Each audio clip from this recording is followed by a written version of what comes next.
Well, I've got some stats for you here, Sure. Neil. Surveys find that roughly 80% of Gen Z believe in astrology to some degree. 72% of those Gen Z and millennials allowed astrology to influence major life decisions like romance, health, work, and education. And many Gen Zs now are checking their horoscopes weekly. Yeah, we live in a free country, so I'm not going to try to stop them. What would be sad is if that number got to 100%, and then you wouldn't be generating scientists or engineers or people who the objective truths of the world matter. And then the civilization just goes back to the cave, where everything that happened in the natural world was mysterious, created by forces beyond our knowledge and understanding.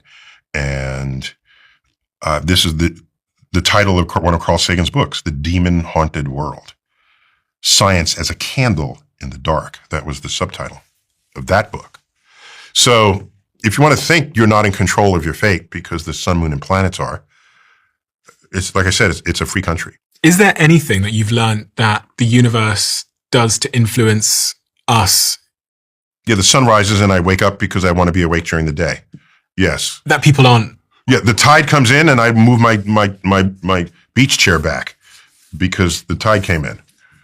Yeah, there are things that influence my behavior. Yes. But it's not much more than that. Earth is tipped on its axis, so we have seasons. I buy coats and wear them in the winter. That influences my behavior. What's your star sign?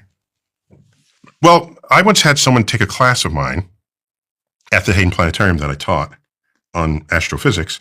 And at the end, she, like the second to last class, she came and said, "Oh, thank you. Thanks for the class. I'm enjoying the class, but I want you to know I'm an astrologer and I'm taking the class so I can cast horoscopes better."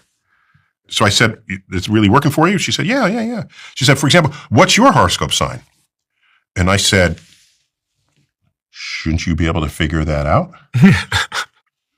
If all this works and you cast horoscopes, you ought to tell me what my sign is. She said, okay. She said, "Are you Gemini?" I said, "No." "Cancer." I said, "No." "It must be Leo." I said, "No."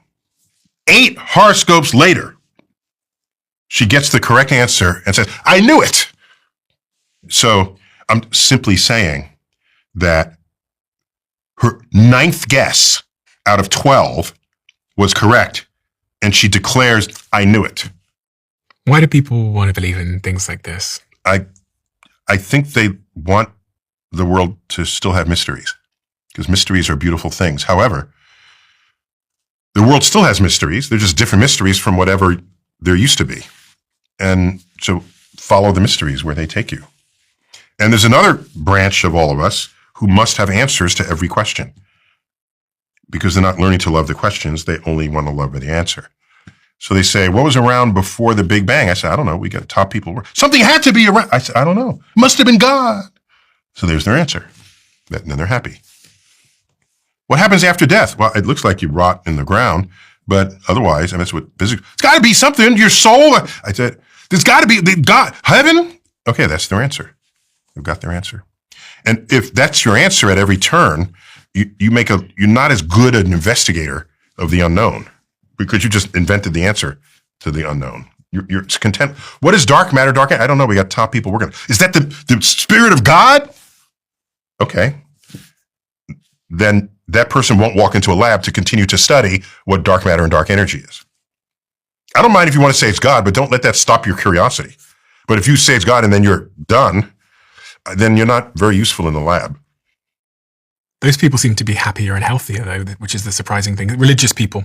Well, again, so it could be because they believe there's a God that tells them who to sleep with and where to eat and how to pray, or because they have a regular dose of community.